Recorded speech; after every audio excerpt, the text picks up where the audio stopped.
Welcome everyone to this wonderful NIF event that we have tonight for you foreign correspondents speak out. My name is Liam Getreu. I'm the Executive Director of the New Israel Fund in Australia, and I want to begin our event as we always do by acknowledging that we all, no matter where we are in Australia, live on Aboriginal land where sovereignty was never ceded. Here tonight in Sydney, I'm on the lands of the Gadigal people of the Eora Nation, and I want to pay my respect to their elders past and present. This land always was and always will be Aboriginal land. We have a great crowd tonight, about 500 people joining for a really interesting conversation with three veteran journalists who have plenty of experience writing about foreign affairs, particularly about Israel and the broader Middle East, and I'm looking forward to jumping into our conversation.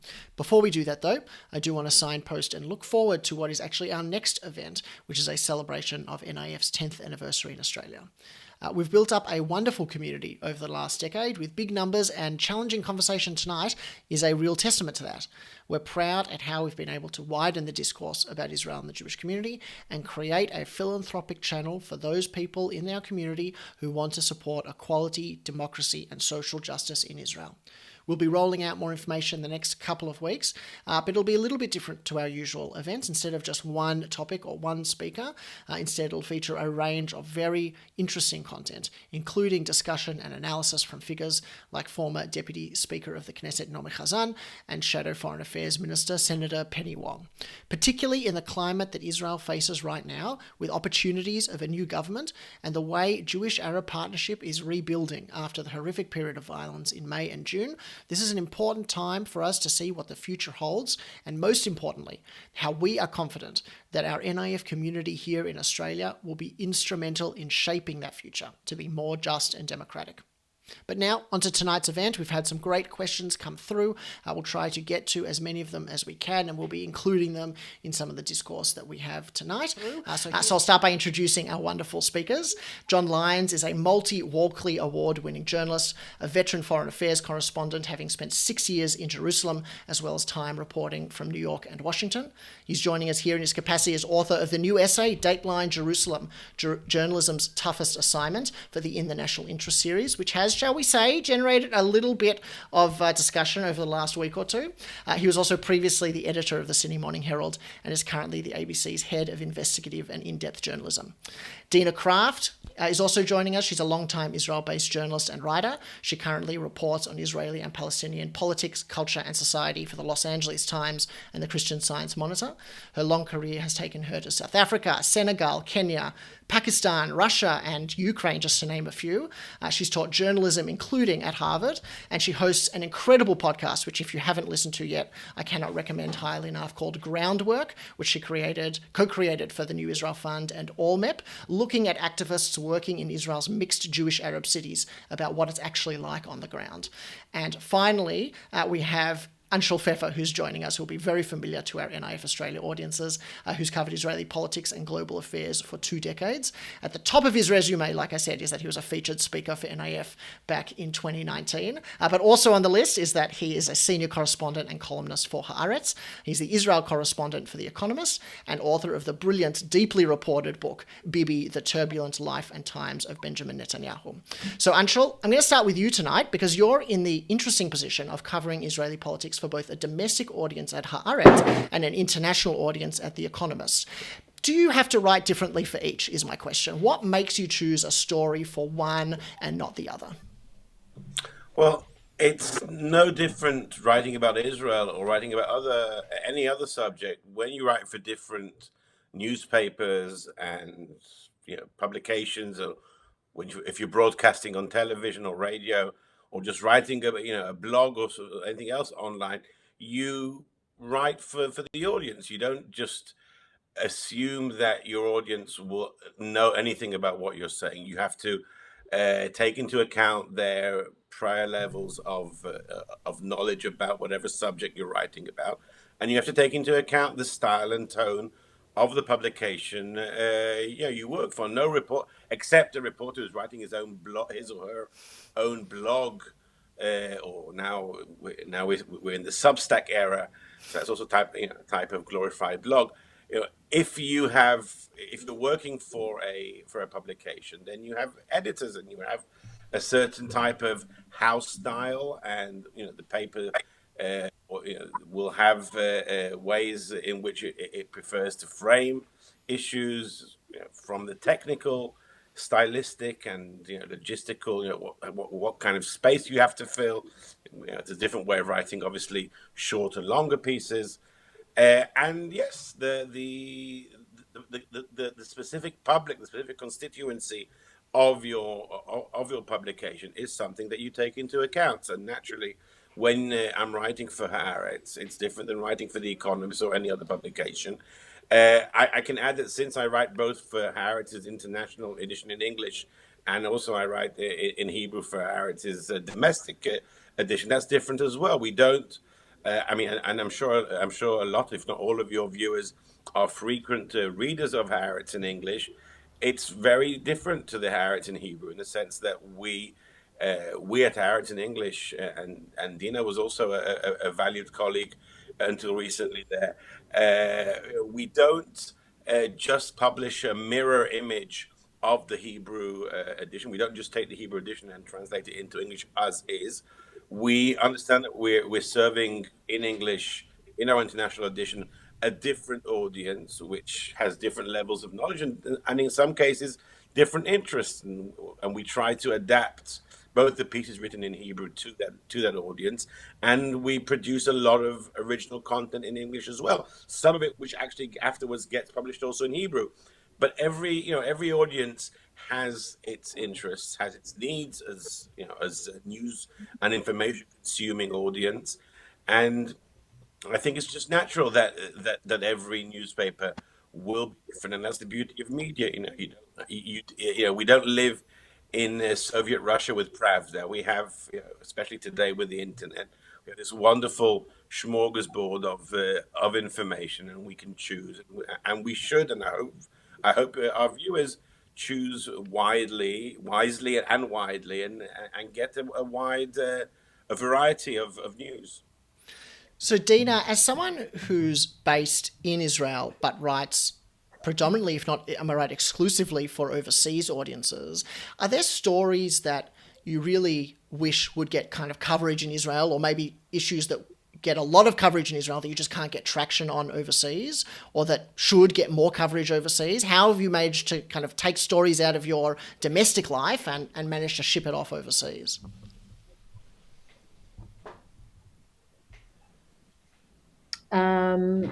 So if I understand the question, sort of what stories are sort of harder to set? What stories would I would like to see? What surprised you, or maybe even that didn't get coverage abroad?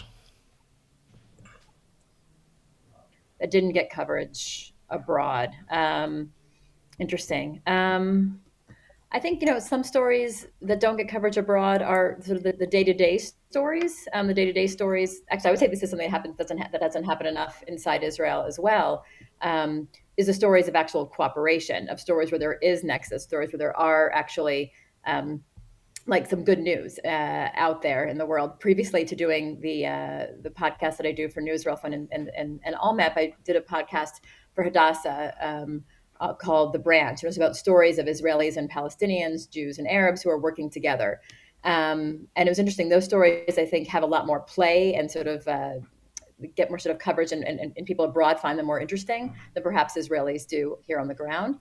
But I would say also, what was interesting to me covering the last war in May, the story of the internecine violence, the stories on the ground of the mixed cities, definitely sparked a nerve, obviously, for Israelis. It was much more, in surveys that were done after the war, it was the issue that most troubled Israeli citizens, both Jews and Arabs.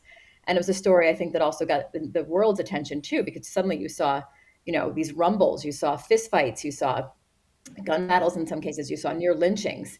And those are stories, I think, that captured attention on both sides of the sea. I think also stories, that humanize the Israel-Palestinian conflict, I think, like I said, get more traction abroad than they do possibly inside, where people, I think, feel cynical about things or have sort of forgotten to sort of look at each other as people. One of the questions that we've been getting a lot about is how to write about, like you said, such a complex issue. How do you make sure that there is enough context to a story, without rehashing the entire history, and without kind of giving every single bit of information, which for some audiences will be required. Maybe someone who just dips into a quick article in the Los Angeles Times is different to someone who subscribes to Haaretz and reads it every single day.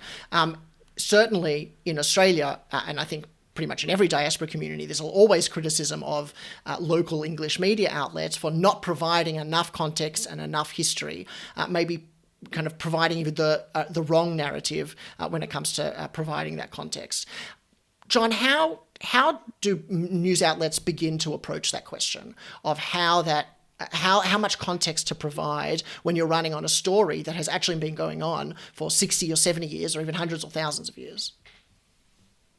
Well, thanks, Liam, and thanks to the New Israel Fund for putting on, such an important discussion as this, and for everybody who's come along tonight to watch this. I think it depends on obviously, if you have a news story, a minute, 20 seconds news story, it's very, very difficult to have in that all of the context of a complicated conflict. The longer the story or the longer the essay, for example, the more that you can put in that context. And one way I found it when I was in my 6 years there was, for example, there were the weekly Friday protests, demonstrations in the West Bank, and the Israeli army and the Palestinian protesters. So one Friday afternoon, I went and embedded myself with the Israeli army and spent a few hours talking to them, taking pictures, discussing what they were doing, why they were doing it. And then the following Friday, I spent the afternoon of the Friday with the Palestinian protesters. And I literally wrote, the feature was the first half was the Israeli army side, and the second half was the Palestinian protesters. But every story you can't possibly sort of say, well, half the story is about this and half is about that. I think it relies on the professionalism of the journalist. I think you learn in a place like the Middle East, because as well as Jerusalem, I covered the rise and fall of the Arab Spring. I was covering Iran and Lebanon and Libya and places. And so you have to try to become an expert on going into a place like Libya with Gaddafi falling, or Lebanon with its so many different factions, or Syria, and try to distill for an Australian audience the incredible complexities that are operating.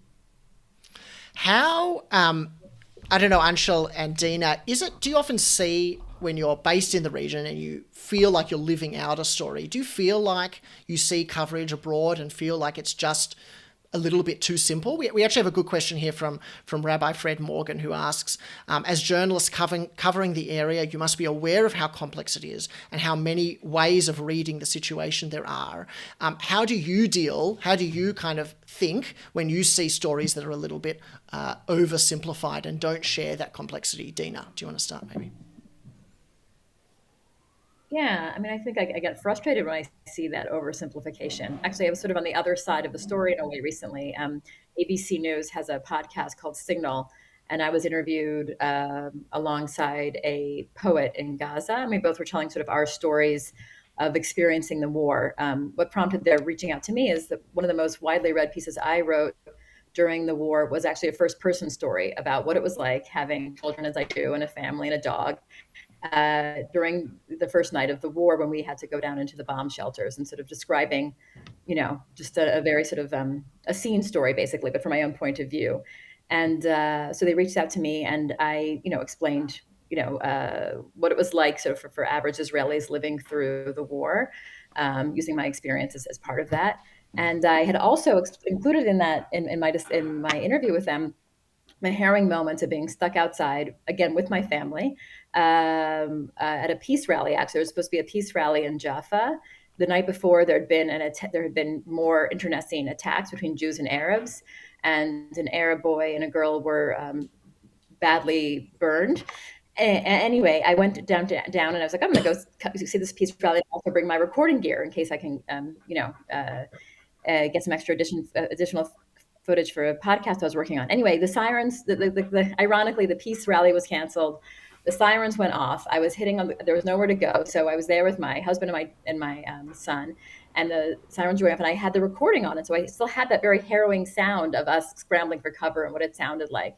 And I thought for sure they'd put it into the episode, but they didn't, which I sort of felt like, from the other side, I was like, well, wait, you see the sort of the side of Gaza and the immense suffering, of course, and there's no comparison, I think, when you look at sort of the wide scale destruction in Gaza and in what was happening inside Israel, but it gave the sort of human moment. And I thought they missed an opportunity to sort of tell that story in a very visceral way because of the recording and because of my first person accounting of it.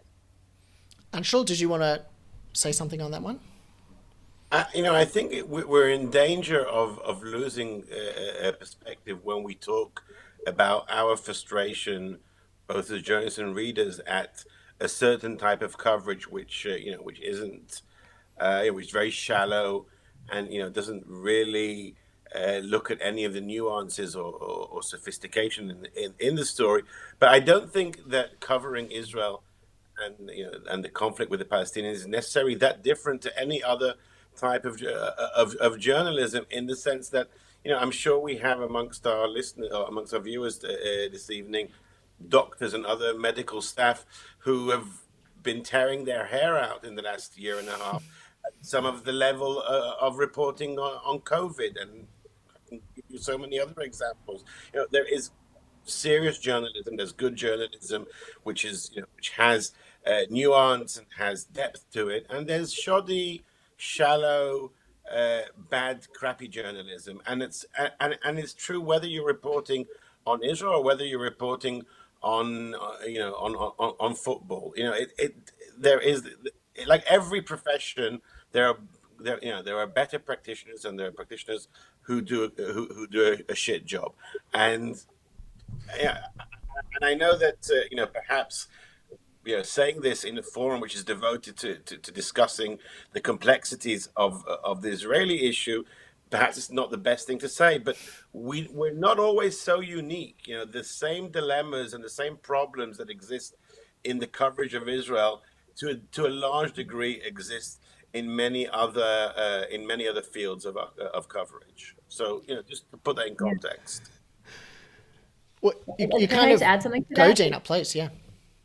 I just think someone had said this once, and it's very true. It's very easy to be a bad foreign correspondent, especially in this area, and no one needs to know because people write to stereotype, and there are those journalists that do, and there are those journalists who really go in depth and do their homework and do the shoe leather and make sure that they're getting, as much of the story as possible and make it as rich as possible every time. But I think when you can, people are sort of used to and sort of half expecting to hear the story about the revenge crazed settler or Palestinian, or it's easy to write to stereotype. And I think what Anshel points out that Israel, the story of Israel and Palestine is not so unique, in terms of people also crying out about airing dirty laundry. I was just listening recently to a account by a Black woman journalist who was trying to get the word out about sexual assault on historically Black colleges in the States, and she was saying, I'm not calling them out, I'm calling them in, that she comes from a historically Black college. She went to one, the rest of her family has, but she's trying to call them in to do better and to sort of note when things are happening that are destructive. So I think it's important to realize that, yes, we're very focused on this conversation, but these conversations are happening in other communities and other groups as well. Well, that dovetails very nicely, or maybe terribly, into what my next question was going to be about, which is actually to how special and different the issue is. Part of it, John, you explore in your essay, and one of the issues that you talk about is external factors playing on coverage of the issue and your coverage and Australian media's coverage of the issue. Do you want to talk a little bit first, maybe your reflections on what Anshul and Dina were saying about whether this issue actually is any special, is any different, and what your experiences were in Jerusalem for 6 years? Yeah, thanks, Liam. A couple of thoughts on that. Firstly, there is an emotion to this story that you don't get on every major story. Such strong emotions on both sides of the conflict. It's quite a different story too, because there's, Israel proper, etc., and then there's a part of it, the occupation of the West Bank. That alone is a fascinating story. To me, because there aren't many occupations anywhere in the world left anymore, the mechanics of the occupation was something that really interested me in how does any country, any power, manage to occupy or to have ultimate control over 3 million people as they have in the West Bank. And I read recently an excellent essay that Anshel wrote. It was on for Sapir magazine, and it was on Jewish power. And as I read it, I mean, I think it's a fascinating essay, and it really gave me some excellent insights. Great piece of writing, Anshel. But he said a couple of things in there which, if I had written for an Australian audience, I would not have heard the end of. And he said, I'll just quote from it briefly, "Let's state this as plainly as possible. Israel's treatment of Palestinians is an abuse of Jewish power. Regardless of the historic arguments over the responsibility for the conflict and the Palestinian plight, it is a present and ongoing injustice. Jewish power holds sway over the land between the Jordan and the Mediterranean and underpins that injustice. Insisting on the moral foundation of Jewish power cannot erase the reality of its abuse. The abuse exists in the chronic and systematic inequality of Israel's own Palestinian citizens. Jewish power enforces the brutal policing and military occupations of Palestinians living in East Jerusalem and in the West Bank." Now, you know, if I wrote that here in Australia, it would be howls from certain parts of the community of the lobby that I was a hater of Israel, I was anti-Israel, I was anti-Semitic. But If I could just interject, just so our viewers know what we're talking about, you know, this is a rather small circulation Jewish. You could almost call it an internal conversation. It's called Sapir. It's a limited number of editions. It's devoted to dealing with questions. Really, sort of. Okay, obviously, anything you publish, anyone can read. You know, John got hold of it in Australia. It exists. It's out there, but it's obviously not the same. And it's a very personal essay. It's not the same as as any kind of general reporting. I wouldn't use those terms. That I obviously stand behind what I say, but I wouldn't use that in a regular reported piece. This is something that you write in an essay, and yes, it is different in the context when it's made in a certain type of publication. Just to make that clear. Yeah, that's an interesting point, though, Anshul, and I appreciate what you're saying. When I did a couple of stories on the Israeli military court and the Palestinian children, the Israeli army said to me, "Listen, if this had appeared in Yediot Aharonot or Haaretz, we wouldn't have had a problem. These things do appear in these newspapers in Israel. Our problem is that it appeared in Australia, and that Australians aren't necessarily all committed to the state of Israel, whereas if you're an Israeli reading it in Israel, you probably are committed to the state of Israel." So for me as a journalist, that was a fascinating tension, and I think you've just sort of given us an insight into it, in that essay that you wrote, for, if you like, it more of an internal discussion is fine, but the term that Dina used as well about dirty linen, I had a couple of people from Melbourne the Melbourne Jewish community say to me, "John, we don't really have a problem with what you're writing. Our problem is that this is airing our dirty linen to a wider audience." Dina, what role does that play? The occupation, which I think certainly in John's essay, really honed in on the criticism that you got for writing about issues around occupation, particularly your documentary that you made for Four Corners called Stone Cold Justice. The occupation is one of the touchiest points inside the Jewish community. It's one of the things that gets the most kind of difficult conversations, really active, gets, Shabbat dinner tables the most aggressive sometimes. How, Dina, do you approach writing about that particular issue? Because that is the most difficult, I think. I think what I try to do in my writing, and I think Anshel and John do as well, is trying to write about the political, but also write about the personal as much as possible too, to sort of make, occupation and, and apartheid and all of these big words, are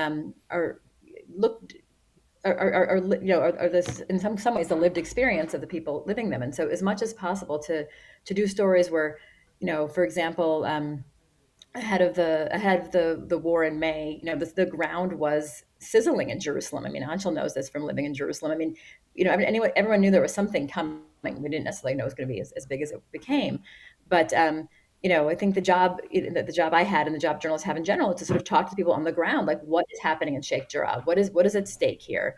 What is this sort of? Why do Palestinians feel like their lives in these neighborhoods are threatened. What is this bigger sort of Israeli project to to sort of try to change the demographics in these East Jerusalem neighborhoods.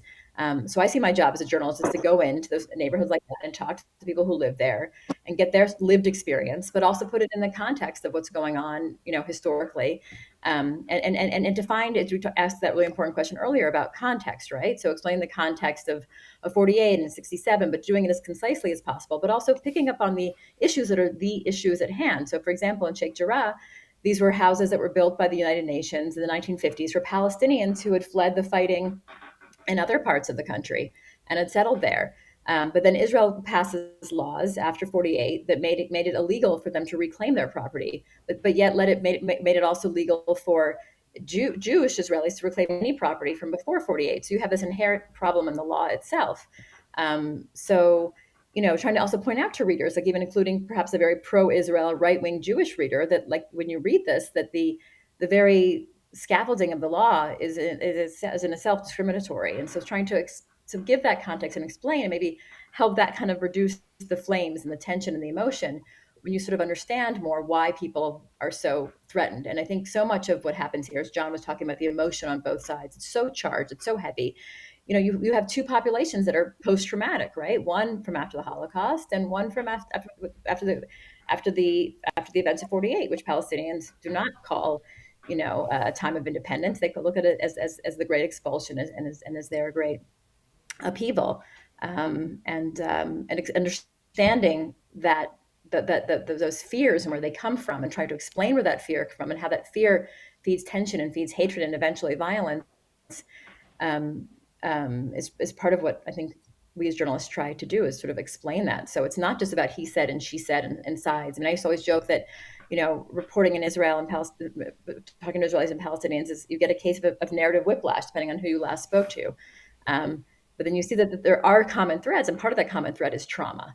And then I think, stories that kind of unpack that trauma, where it comes from, hopefully help the reader understand, and also Israelis and Palestinians understand how we got to this place. John, do you want to talk a little bit maybe about what the feedback loop is when you wrote about occupation and what you felt was something that would be published as normal in the Israeli press? And I think, for progressive diaspora Jews, progressive Australian Jews, where we're reading both, the Australian or watching the ABC, and we're also reading Haaretz, and we see criticism of occupation, we will see a very nuanced message in Israeli press. How much is that brought into Australian media? And like I said in your essay, you spoke about the feedback loop and the pressures that you felt were on the newsroom that other journalists have also come out very strongly and supported you on. What are those pressures, and how has it affected the coverage? Well, at the end of the day, Liam, in the essay, I say that the editors and the journalists are responsible, not the so-called lobby groups, because you need strong editors and strong reporters, as I think both Anshel and Dina have said. I mean, we're the ones on the ground choosing the stories. For me, the lobby in Australia, I'd be interested in the thoughts of Dina and Anshel, but it's for various reasons. It's a fairly small community in Australia, and it's particularly strong, and the highest number of Holocaust survivors, as we know, outside Israel. And it's a community that, has had its own very direct experiences from Eastern Europe. What I found, though, was the yo-yo. For example, I covered the so-called Green Revolution in Iran, and I wrote that Iran was the most brutal regime that I'd ever seen. I was up close. I saw the horror. I saw the violence. I was one of the last Western journalists in there. And the so-called lobby and their leaders thought it was great and hailed me and wanted me to speak at conferences to other editors back in Jerusalem. I went to, then I would write a story about settlements or the so-called occupation.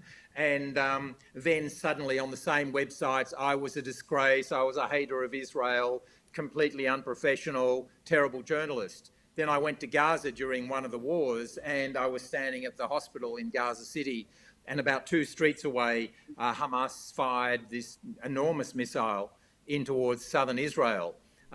Basically, they were using the hospital as a human shield. And I wrote that story. And again, the lobby, AJAG in particular, said to me, John, this is wonderful. Why did you write that story? Because other journalists know about it but don't write it. I said, because I saw it. It was in front of me. I wrote what I saw in Iran. I wrote what I saw in Gaza. But then I might write another story about the settlements or Palestinian children. And again, it was absolute personal attack and vilification. Anshul, I see at the bottom of your articles on Haaretz, the talkbacks, I think Haaretz calls it, and you see a lot of vitriol from people asking why do you write about this issue, and the feedback loop from readers can sometimes be very, very intense. Does that, even on a subconscious level, begin to shape your coverage? Do you begin to mediate or to moderate what you write in order to kind of not placate them, but to kind of provide maybe a different narrative or to kind of smooth out what you would otherwise write next time? No, I don't. I think talkbacks on the internet that existed for 15, 20 years. I used to, perhaps back in the day, read them. I don't read them today, and I don't know many journalists who spend their time reading it because, first of all, there's not enough time in the day to do it, and that way lies madness. You can't, be sucked down into this rabbit hole of talkbacks, and the same is true of social media. Where most of us, I assume, are on some kind of social network. I'm on Twitter mainly. If you allow yourself to be sucked into this, occasionally I do, you're not going to have a life, and you're not going to be able to be a professional. You have to obviously be aware of stuff which is being said, because there is an importance to a connection with the readership and with the public, and we're not working in a vacuum. But you mentioned this vitriol. At the end of the day, a lot of these people don't even represent the majority or the prevailing views of our readers. So just because someone took the time to write something really nasty about me or about my work online, okay, they need to get a life. I'm not going to waste my time. But there certainly are other pressures, though, not just from online. There are other pressures from maybe from your editors or from your publisher saying this is an angle that we want to take, or from people who do represent mainstream establishment organizations. I'm lucky to work for newspapers where the publishers don't exert those type of pressure. I work with very professional editors, and editors on necessary. Sometimes a reporter wants to work on a specific story, and an editor thinks that the reporter's time would be better used in other directions. The editor also has a much wider perspective of the news organization's entire content, and you have to have a certain balance of things. All these are pressures which I think are normal pressures in your work as journalism. And yes, lobbies and pressure groups and lots of other types of people who are trying to influence the content and the tone of and the coverage of news organizations are there, and they have an influence, and it's not necessarily a bad thing. If we just thought, okay, we're going to write whatever we want, and we're not going to care about what anybody thinks about us, then we would also be, I think, abusing the influence and the power that we have. And that's part of parcel of journalism. And if I was covering medicine, then I would have to take into account the massive influence of big pharma. And if I was covering white crime collar, I would have to take into account the fact that some of the people I'm writing about have very, very powerful, expensive lawyers, and I have to be very careful, and I should be careful with whatever I write about. But when you're writing about, for example, very influential business people, you take into account that they have the top lawyers and they have the time and the money to sue the hell out of you. It will be, it'll influence the way you work, and at the end of the day, it's professionalism which is important. And Dina made an extremely important point before that. She said that it's very easy to be a bad foreign correspondent, especially when you're writing to stereotypes. The pressures that come with being any type of journalist are there, and it's easy to be a bad journalist because when you write and when you confirm people's prejudices, when you're writing the easy narrative, then people are going to be less angry with you. That's great. But if you want to be a professional, then, as Dina said, you have to be prepared to suffer narrative whiplash, and you have to be prepared to face whether it's lobbies who are active on either sides of the Israel-Palestine conflict, whether it's commercial interests. And at the end of the day, the biggest pressure on us is not any of these lobbies. It's just the way our profession is changing. It's the way attention span of readers and viewers is changing. I recently asked a colleague on a news organization, which I obviously won't say which it is, not one I write for, but an important news organization. I said, I've seen recently you haven't been covering the Palestinian issue very much. Is it because any of the lobbies have pressured you? He said, no, nothing to do with that. So why not? So we had a firm of SEO, which is search engine optimization experts, people who work and check, what is popular, what people click on, literally what news works. And it's a very big part of what we do today in news is try to work out what makes someone click a button. And now that a lot of news organizations are getting into paywalls, what makes somebody not just click a button, but actually fish out their credit card and pay for a subscription or pay to read something or to watch something. This is a huge part of what we do today. And this guy who I was talking to, who works for an important news organization, said to me, we checked out thousands and thousands, I mean, not we, these experts they brought in, checked out thousands of words, thousands of subjects, thousands of people for them to find out what was interesting, what readers wanted to watch. And one of the things that we discovered, that the word Palestinians is a downer. People don't want to read stories about Palestinians. And that's why we're having less stories about Palestinians right now. And, as much as, all of us here on this panel, and I'm sure our 500 or what viewers this evening are interested in the conflict, we probably represent a small group of people, and a much wider public probably is less interested in the Palestinian issue. And that is probably the biggest reason why we're seeing less coverage of the conflict. Nothing to do with lobbies and pressures and Jewish communities and all kinds of other dark forces who are working against journalism. It's less of an issue. And by the way, newspapers which are less easily swayed by these terrible lobbies, for example, the New York Times, continue to devote a huge amount of their coverage to the Palestinian conflict.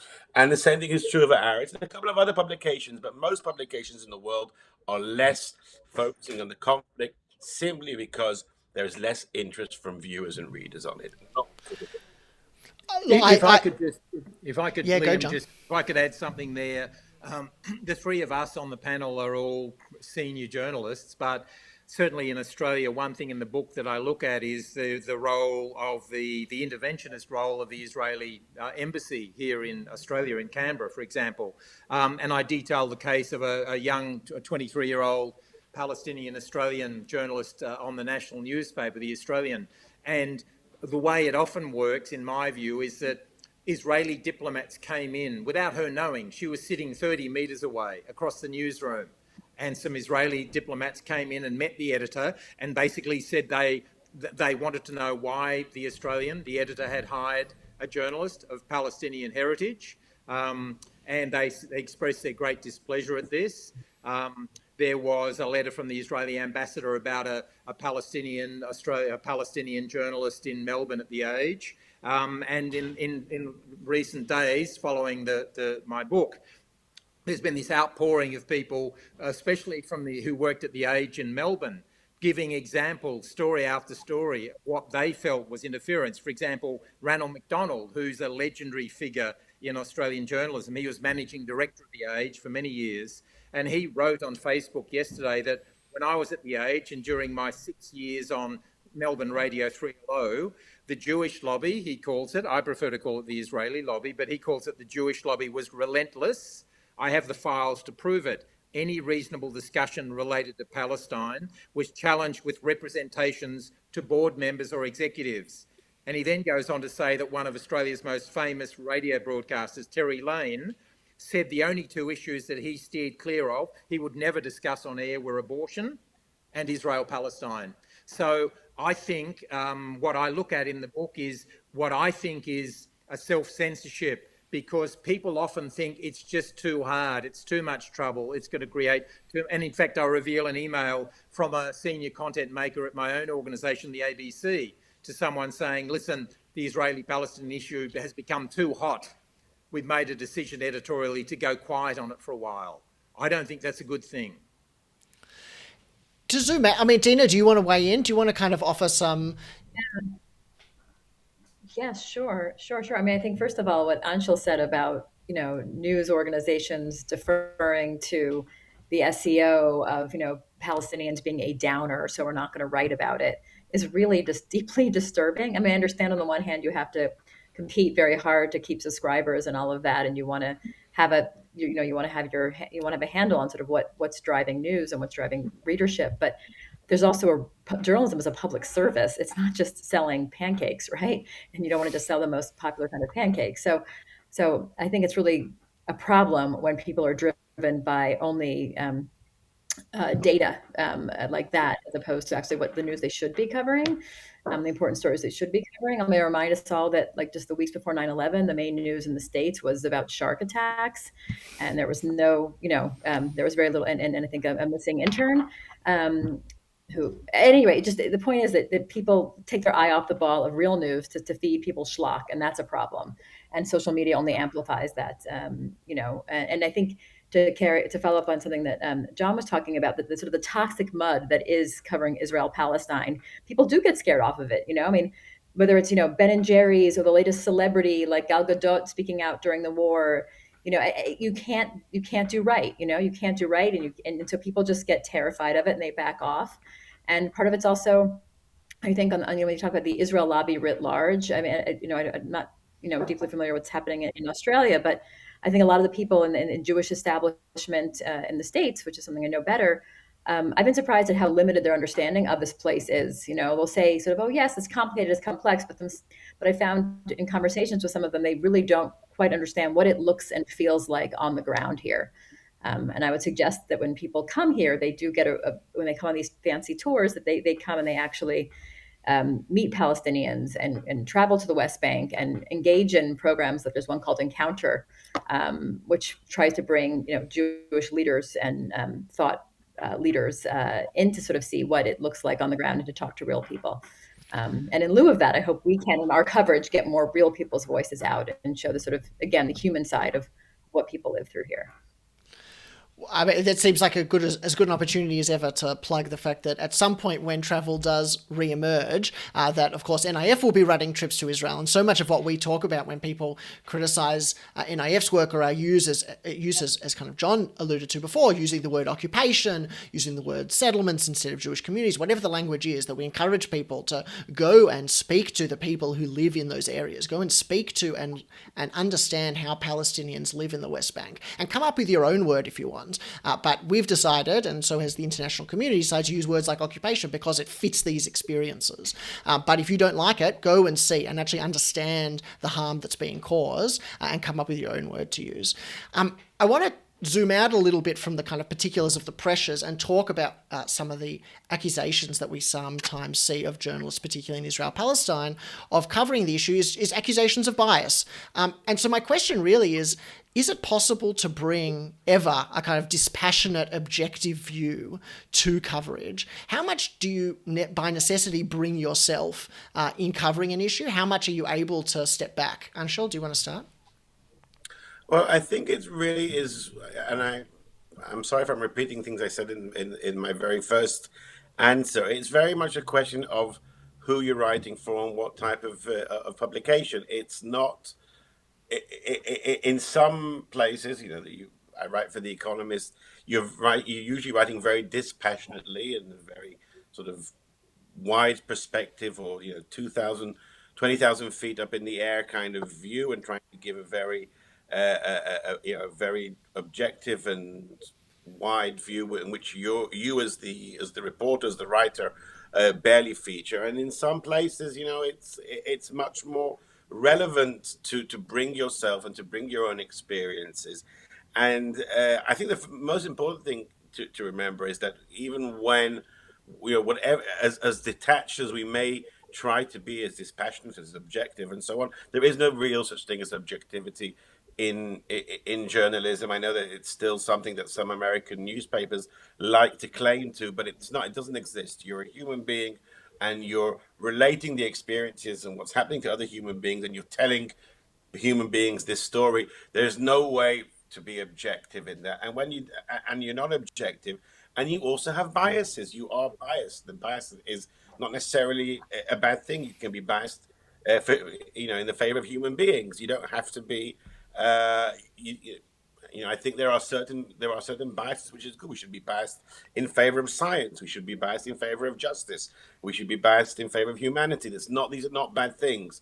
And at the same time, yes, whatever we're going to say will bring from some quarters criticism, and we have to be able to stand up for our professionalism. And we also have to be able to say, look, if you don't like my point of view, that's fair enough.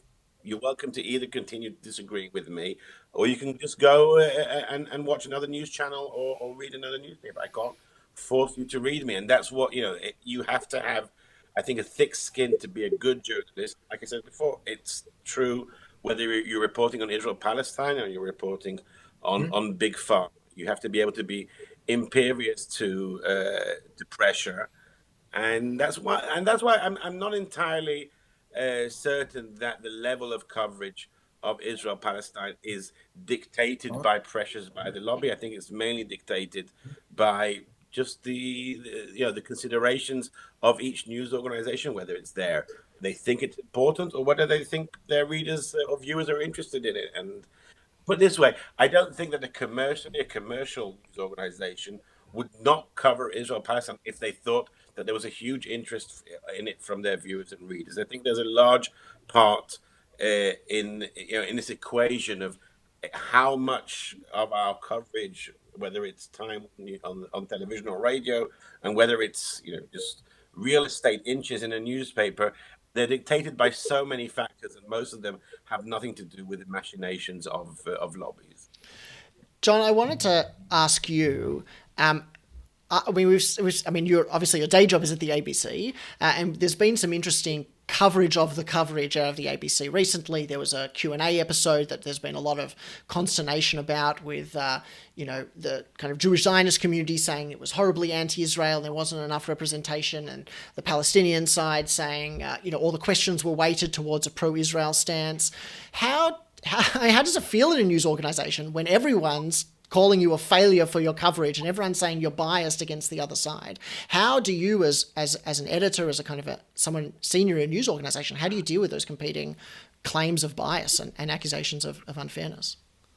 Well, I think Anshul makes a good point before that whatever you're covering, pharmaceutical companies, the coal industry, you're going to get pressure. If you're doing serious journalism, you're going to get a lot of pressure. But the point of bias too is it's often the people who are making the claim of bias against someone who have their own biases. If I could just give you an example, when we lived in Jerusalem, we had a member, a visiting leader from the Jewish community in Melbourne come, and we thought, we'll put on a dinner, and we included some Israeli friends, an Israeli historian, and his wife came along. And anyway, we started talking about the documentary, the incredible documentary, The Gatekeepers, of the 6 former heads of Shin Bet, the security service. And obviously, they are very confronting in their views about Israel and the occupation and where it's going. Anyway, the Jewish leader from Melbourne at one point was listening to this and then said, but we know they're all left-wingers. And the Israeli historian, I'll never forget the moment, looked at this man, visitor from Melbourne, and said, sorry, what did you say? And he said, we know there are a whole lot of left-wingers. And he dismissed it like that. They are left-wingers. And the historian said, are you saying that 6 former heads of Shabak are left-wing? Do you really think these guys are sort of soft lefties? And when I arrived there, I went out to the West Bank and had a wonderful briefing with a Lieutenant Colonel Toledano, one of the senior IDF people. And I said to him, listen, in Australia, often they dispute the word, leaders of the community dispute the word occupation. Do you regard this as an occupation? And he said, if it's not an occupation, you and your colleagues have missed one of the biggest stories of our time, the withdrawal from the West Bank. And he said to me, the Palestinian Authority, we think, is the most responsible we've dealt with. I mentioned this to a leader of the community from Melbourne when he visited, and he said to me, Toledano's wrong. And a year later, I was invited to a briefing with Yuval Diskin, who was then head of the Shin Bet, one of the few foreign journalists who were invited to a briefing. And he likewise said, listen, under Arafat spoke with a forked tongue, said one thing in Arabic, one thing in English. He said the great thing about the current Palestinian Authority leadership is we feel we can do business with them. And I mentioned this to the same leader on his return trip. And without missing a breath, he said, well, Yuval Diskin's wrong. So it didn't matter what was happening, who was saying what. This leader from the Melbourne Jewish community knew more than the head of Shin Bet and knew more than one of the top IDF officers. So the bias is with him, not with me. I think, there'll be no shortage of disagreements coming from my corner and probably others in the NIF family that, there is a rather conservative element to our Jewish community, and certainly NIF's ability to get traction for a kind of more liberal message and a kind of human rights oriented message. And the way that we've been so successful doing it is to push back against that and to say that we do believe that Israel can do better, and we do believe that Israel can channel its future in a different direction. I wanted to kind of move on a little bit from the specific Israel-Palestine, and Dina, I wanted to ask you about covering so many of the issues that we're covering these days, that we're seeing covered these days in the papers around democracies, is about the rise of extremism, particularly on the far right. We see in the States the rise of white supremacy. In regional Victoria and the Grampians, we see neo-Nazis marching, the rise of Kahanism in Israel. And so kind of as a meta-journalistic question, how do you cover those issues and provide the context and provide the real substance that shakes us a little bit into realizing how serious this is without providing oxygen to those groups? How is it that you're able to kind of really home in on that issue without feeding the flames a little bit? Really, really excellent question. I'm actually right now discussing with my editor of the Christian Science Monitor how to talk about Jewish extremism. I think, part of it is going into history of things, right? And providing, again, that sort of boring but important word called context. Like, where does the extremism come from? What gives it oxygen? What gives it fuel? Of course, in Israel, we're coming up to another anniversary of Yitzhak Rabin's assassination. And again, being reminded of what happens when extremism isn't tamped down on, right? I mean, they were before Rabin's assassination, there was this sort of very... there was a lot of challenges in trying to sort of break these extremist Jewish cells. So I think explaining that how part of it is how difficult it is when the Jewish extremists themselves, who are some of them born and bred in the West Bank, and they all know each other.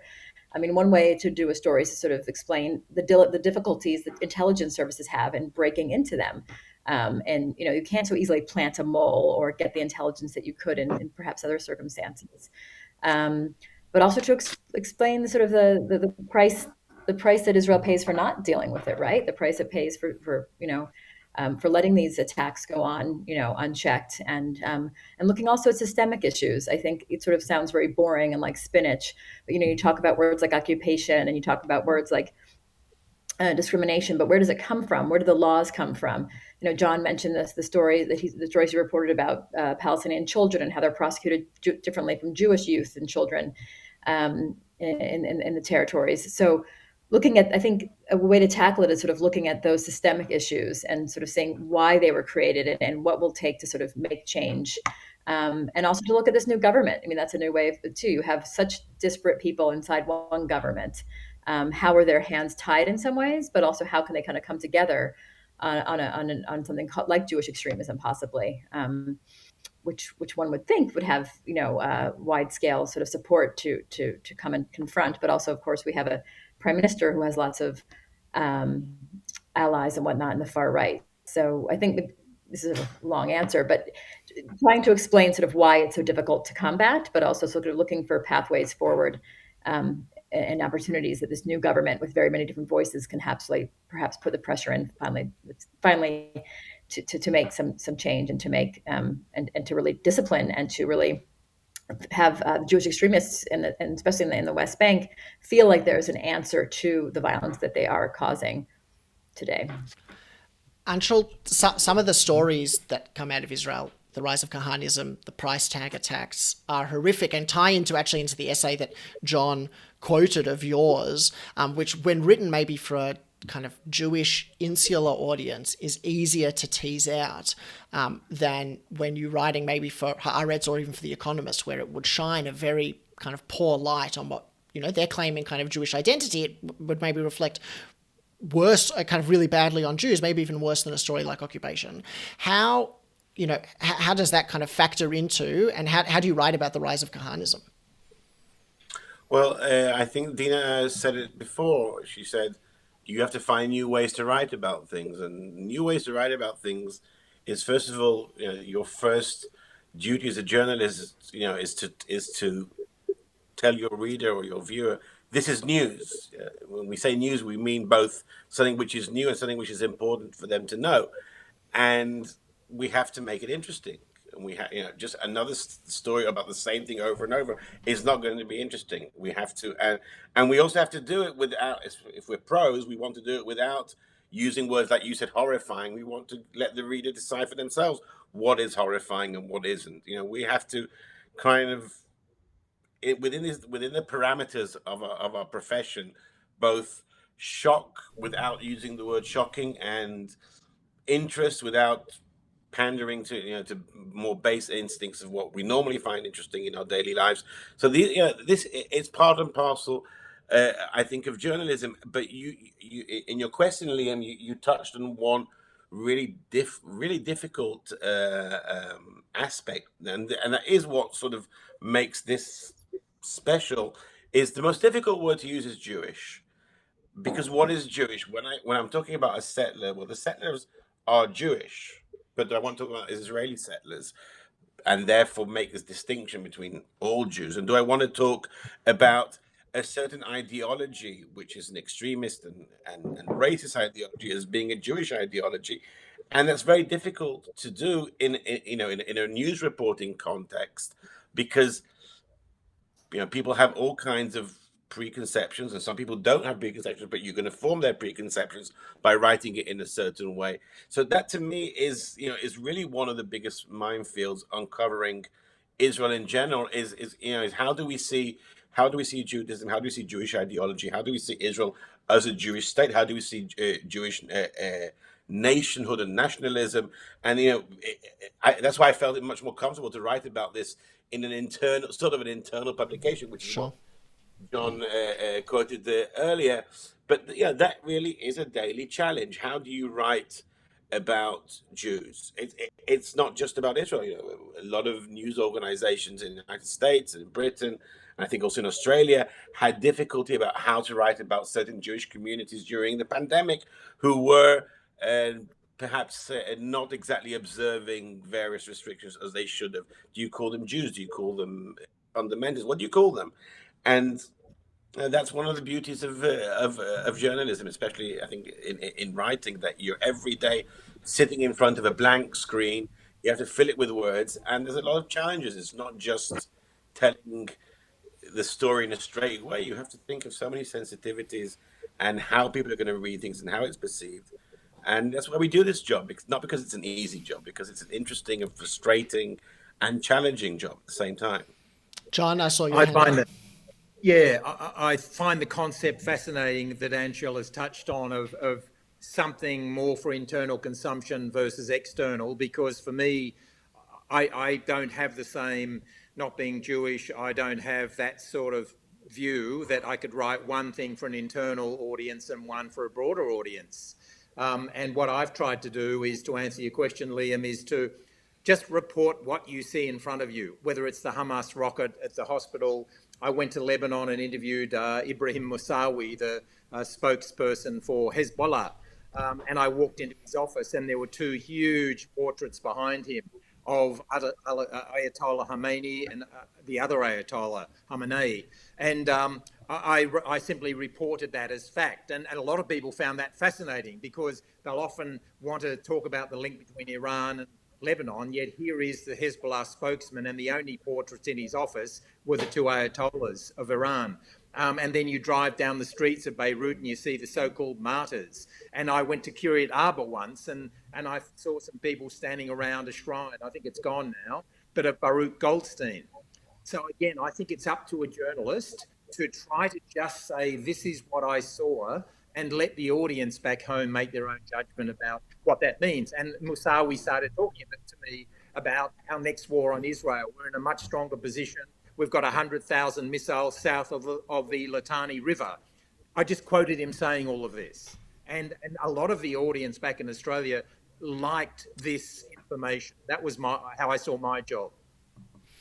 So we don't have... John, you just wrote an essay yourself on all the pressures behind the scenes. Now, when you're reporting, now you're a senior editor, but in your reporting days, you wouldn't say to your viewers, by the way, just so you know, I just had a phone call from this lobbyist and from this spokesperson and so on, trying to pressure me. Like you say, you gave it straight. But when you just wrote your essay now, that you could give a different angle. So I think that it's not just about internal audiences and external. It's also about there are forums even for everyone has different forums. Especially as we have more journalists of our age and level get more. You have more platforms in which we can occasionally open things up and talk about things in the ways we wouldn't talk on air in a straight news report. This is just the different ways in which we can do journalism at different points of time and from different angles. Yeah, good point. Yeah, so, if I can just follow up on that quickly. Sorry, just quickly. Oh, can I just? Yeah, go. I mean, talking about different points of view. Yeah, just talking about Anshul's about different voices, different point of views. I just want to put a plug into the format with Anshul's also been exploring, which is podcasts. I think when you have people's voices, when you hear from, whether, for example, in groundwork, you hear from, Palestinian and Jewish Israelis working on the ground to figure out what's happening in the aftermath of the violence in mixed cities, for example. When you hear people's stories and you hear their narratives from their own voices, when you hear the cadence of their voice, the timbre of their laugh, you can't dismiss them as easily. I think we talked about, John talked about, people being firmly in their camps and I remember a colleague of mine, Ethan Bronner, who was a New York Times bureau chief, had a column entitled "The Bullets in My Inbox" because the the pro-Palestinian lobby and the pro-Israel lobby were always sending him hate mail. And this question of, how can you write when you have these two camps that are sort of at war and can't hear each other? I think one way of breaking through in journalism, perhaps, is more and more of these audio stories where you can hear people's voices and they don't seem as foreign and as threatening and as hostile to you when you hear them saying it, not being filtered through print or even through TV, but through their own raw voices, which is very intimate and very personal.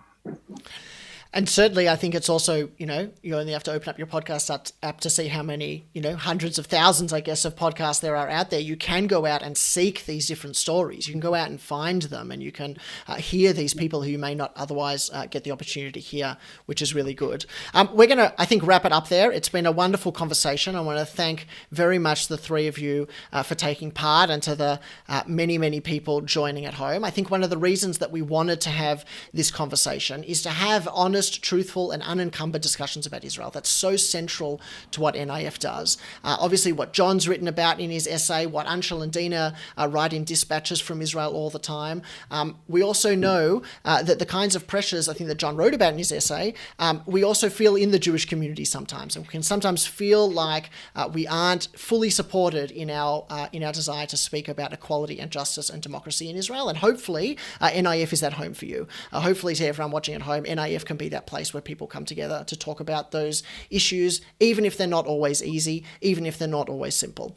So thank you to everyone for coming. I do hope that you'll join us for our 10-year celebration that we have coming up in a couple of weeks.